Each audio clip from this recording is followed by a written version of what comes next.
श्री स्वामी समर्थ. स्वामी विचार स्वार्थ.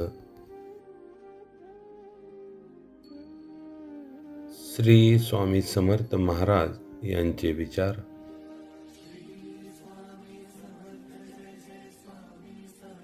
स्वार्थी माणूस बाहेरून नम्र दिसतो, पण आतून रिकामा असतो. स्वार्थाने केलेली नम्रता ही ढोंग असते, ती भक्ती नाही. जो व्यक्ती स्वार्थी असतो, ज्या व्यक्तीच्या मनामध्ये स्वार्थ आहे, तो माणूस दिसताना बाहेरून नम्र जरी दिसत असला तरी तो आतून रिकामा असतो. स्वार्थाने केलेली नम्रता ही एक प्रकारचे ढोंग असते, ती भक्ती नाही. असा भक्त केवळ आपल्या स्वार्थासाठी भक्ती करत असतो. त्याला इतरांचे काही देणे घेणे नसते. त्याच्या अंगी नम्रता जरी दिसत असली तरी तो माणूस पूर्णपणे स्वार्थाने बरबटलेला असतो. असा माणूस खरा भक्त होऊ शकत नाही. स्वार्थ जळून खाक झाला की प्रेमाचा झरा उगम पावतो. प्रेम, दया, करुणा या सर्व भावना फक्त निस्वार्थ मनातच फुलतात. स्वार्थ जळून गेला म्हणजे स्वार्थ नाहीसा झाला की त्या व्यक्तीच्या मनामध्ये प्रेम उत्पन्न होते. प्रेम, दया, करुणा या सर्व भावना फक्त निस्वार्थ मनातच फुलतात. मनामध्ये स्वार्थ असेल तर प्रेम, दया, करुणा या भावना फुलणार नाहीत. आपणाला इतरांविषयी काहीही वाटणार नाही. पण मन निस्वार्थी असेल तर इतरांविषयी आपणाला प्रेम, दया वाटायला सुरुवात होते. आपण इतरांचा विचार करू लागतो. म्हणजे निस्वार्थी मनातच प्रेम, दया यासारख्या भावना फुलतात. स्वार्थ हा अहंकाराचा भाऊ आहे. जिथे अहंकार आहे तिथे स्वार्थ आपोआप येतो. स्वार्थ आणि अहंकार एकमेकाला पूरक आहेत. ज्या ठिकाणी अहंकार आहे त्या ठिकाणी स्वार्थ आपोआप येतो. अहंकारी माणूस स्वार्थी असतो. तो आपल्याशिवाय इतरांचा विचार करत नाही. त्याच्यामध्ये अहंभावना तयार होते आणि तो इतरांना कमी लेखण्यास सुरुवात करतो. इतरांपेक्षा स्वतःचे भले कसे होईल याकडेच तो लक्ष देतो. म्हणजे ज्या ठिकाणी अहंकार आहे तेथे स्वार्थ आपोआप येतो. स्वार्थी माणूस सदैव भयात जगतो, कारण त्याला गमावण्याची भीती असते. जे मिळाले ते टिकवण्याची चिंता असते. स्वार्थी व्यक्ती स्वार्थपणाने पैसा, संपत्ती कमवतो, परंतु त्याला ती संपत्ती, तो पैसा गमावण्याची एक भीती असते आणि ते टिकवण्यासाठी तो सतत चिंतातूर राहतो.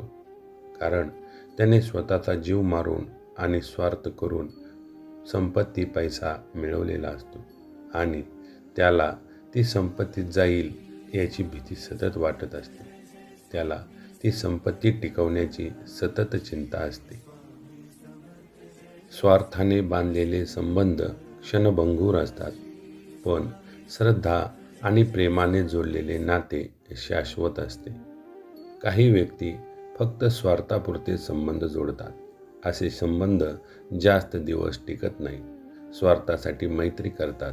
अशी मैत्री जास्त दिवस टिकत नाही. पण श्रद्धा आणि प्रेमाने जोडलेले नाते, म्हणजे मनातून निर्माण झालेले नाते, अगदी शेवटच्या श्वासापर्यंत टिकते. स्वार्थाने बांधलेल्या नात्यापेक्षा श्रद्धा आणि प्रेमाने जोडलेले नाते हे अतिशय चांगले असते. स्वार्थ मनाला लोभ, मत्सर आणि द्वेषात ढकलतो. हे तिन्ही दोष भक्तीचा नाश करतात. ज्या व्यक्तीच्या मनामध्ये स्वार्थ येतो त्या व्यक्तीच्या मनात लोभ आणि मत्सर, द्वेष तयार होतो. तो इतरांचा द्वेष करायला लागतो. त्याला लोभ सुटत नाही. त्याच्या मनात हाव निर्माण होते आणि हे तीन दोष निर्माण झाले की हे तीनही दोष भक्तीचा नाश करतात. आपण परमेश्वराची खरी भक्ती करू शकत नाही. स्वार्थ सोडून जो दुसऱ्याच्या आनंदात आनंद घेतो तोच ईश्वराचा प्रिय. स्वामींच्या दृष्टीने निस्वार्थपणा म्हणजेच ईश्वरी गुण. स्वार्थ सोडून इतरांच्या आनंदात आनंद मानणे ही गोष्ट अतिशय चांगली आहे. असा भक्त ईश्वराचा प्रिय असतो. स्वामींच्या दृष्टीने निस्वार्थपणा म्हणजेच ईश्वराचा, परमेश्वराचा एक गुणच आहे. म्हणून माणसाने इतराच्या आनंदात आनंद मानायला हवा, स्वार्थपणा सोडून द्यायला हवा. प्रत्येक ठिकाणी स्वार्थपणा कामी येत नाही. आपण निस्वार्थपणे जीवन जगण्यास सुरुवात केली तर परमेश्वर आपणाला प्रसन्न होतो. स्वार्थ म्हणजे देहाभिमानाचे चिन्ह. जो स्वतःला देह मानतो त्यालाच स्वार्थ वाटतो. जो आत्मा ओळखतो तो निस्वार्थ होतो. जो स्वतःला देह मानतो त्या व्यक्तीला स्वार्थ वाटतो आणि जो इतरांचा आत्मा ओळखतो तो निस्वार्थ होतो. स्वार्थी मनुष्य स्वतःच्या जाळ्यात अडकतो, कारण त्याची प्रत्येक कृती त्यालाच बांधून ठेवते. जो व्यक्ती स्वार्थ करतो तो स्वतःच बनवलेल्या नियमात, बंधनात अडकतो, कारण त्याची प्रत्येक कृती ही स्वार्थी असते. त्याला स्वार्थाशिवाय काहीही दिसत नाही. स्वार्थाने बनलेल्या जाळ्यात तो व्यक्ती अडकून जातो. त्यातून बाहेर पडणे खूप कठीण काम आहे. पण यावर उपाय म्हणजे परमेश्वराची भक्ती, स्वामींची भक्ती. म्हणून स्वामींची भक्ती करा आणि स्वार्थमुक्त व्हा. स्वार्थाचा त्याग म्हणजे खऱ्या स्वामीपंथाची सुरुवात. स्वामी समर्थ म्हणतात, जेथे स्वार्थ नाही तेथेच माझा वास आहे.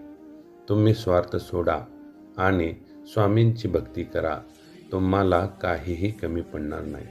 स्वामी म्हणतात, ज्या ठिकाणी स्वार्थ नाही त्या ठिकाणी मी असतोच. म्हणून निस्वार्थपणे स्वामींची भक्ती करा, स्वामींची कृपा मिळवा.